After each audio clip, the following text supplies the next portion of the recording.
On les utilise tous les jours, on les monte, on les descend, sans même y réfléchir. Et pourtant, derrière un objet qui nous semble aussi simple qu'un escalier, se cache en réalité tout un monde de design et d'ingénierie. Alors aujourd'hui, on va décortiquer ensemble les secrets d'une conception parfaite.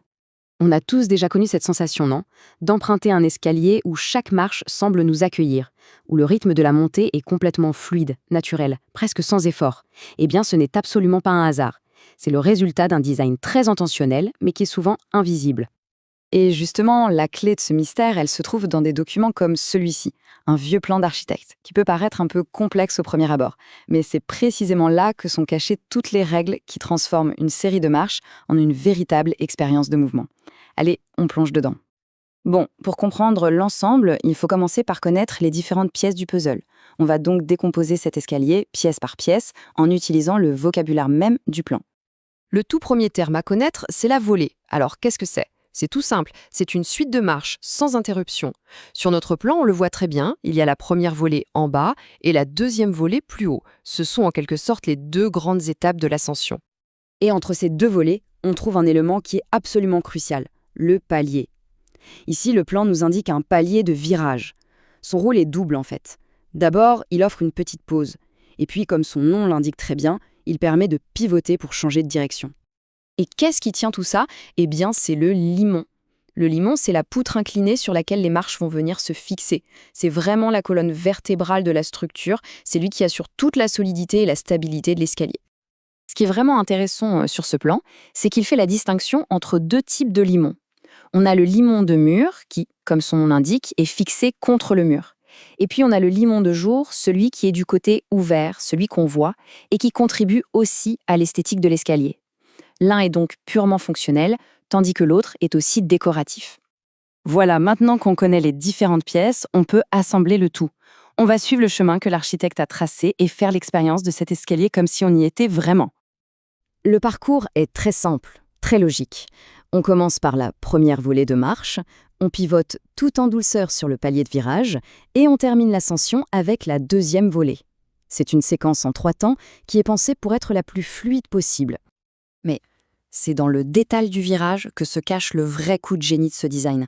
C'est là que le plan nous révèle sa plus grande astuce, une technique qui fait toute la différence entre un escalier juste correct et un escalier exceptionnel. Sur le plan, il y a une mention assez intrigante. Adouci des marches. C'est un terme technique, presque poétique, vous ne trouvez pas? Mais qu'est-ce que ça peut bien vouloir dire? C'est le secret qu'on est sur le point de découvrir. Alors, l'adoucissement, ou adouci, c'est une méthode. Ça consiste à modifier la forme des marches dans un virage pour qu'il soit moins abrupt. L'idée, c'est littéralement de rendre le tournant plus doux pour la personne qui monte ou qui descend. Et là, cette comparaison est juste parfaite pour comprendre. D'un côté, le virage standard, à 90 degrés. C'est brutal, ça nous force à presque nous arrêter, à pivoter un peu maladroitement, ça casse le rythme. De l'autre côté, le virage adouci. Regardez comment les marches s'ouvrent, un peu comme un éventail.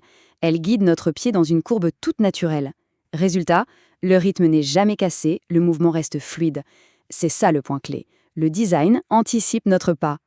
Cette phrase, elle résume à la perfection la philosophie derrière l'adoucissement. Le but n'est pas de forcer le corps à s'adapter à une architecture rigide, mais bien de concevoir une architecture qui s'adapte au mouvement naturel du corps humain. On pourrait se dire que ce n'est qu'un détail après tout, mais cet adouci révèle en fait une vérité bien plus grande sur ce qu'est un design d'exception. Et voilà la grande leçon. Le design le plus réussi, c'est celui qu'on ne remarque même pas. Pourquoi? Parce qu'il fonctionne tellement bien, il est tellement intuitif qu'il s'efface complètement. Il rend notre interaction avec le monde plus simple, plus agréable, sans qu'on ait besoin de savoir pourquoi. Donc, si on résume, un escalier c'est bien plus qu'une fonction, c'est une expérience. Ces éléments de base, la volée, le palier, le limon, sont un peu comme les pas de base d'une danse. Et les techniques comme l'adoucissement, eh bien c'est la chorégraphie qui rend le tout harmonieux. Parce qu'un bon design, au fond, c'est un design qui résout des problèmes qu'on ne savait même pas qu'on avait. La prochaine fois que vous montrez un escalier, essayez d'y prêter attention. Et puis, regardez un peu autour de vous. La poignée d'une porte, la courbe d'un trottoir. Notre monde est rempli de ces designs invisibles qui, chaque jour, guident nos pas. La question, c'est lesquels allez-vous remarquer maintenant?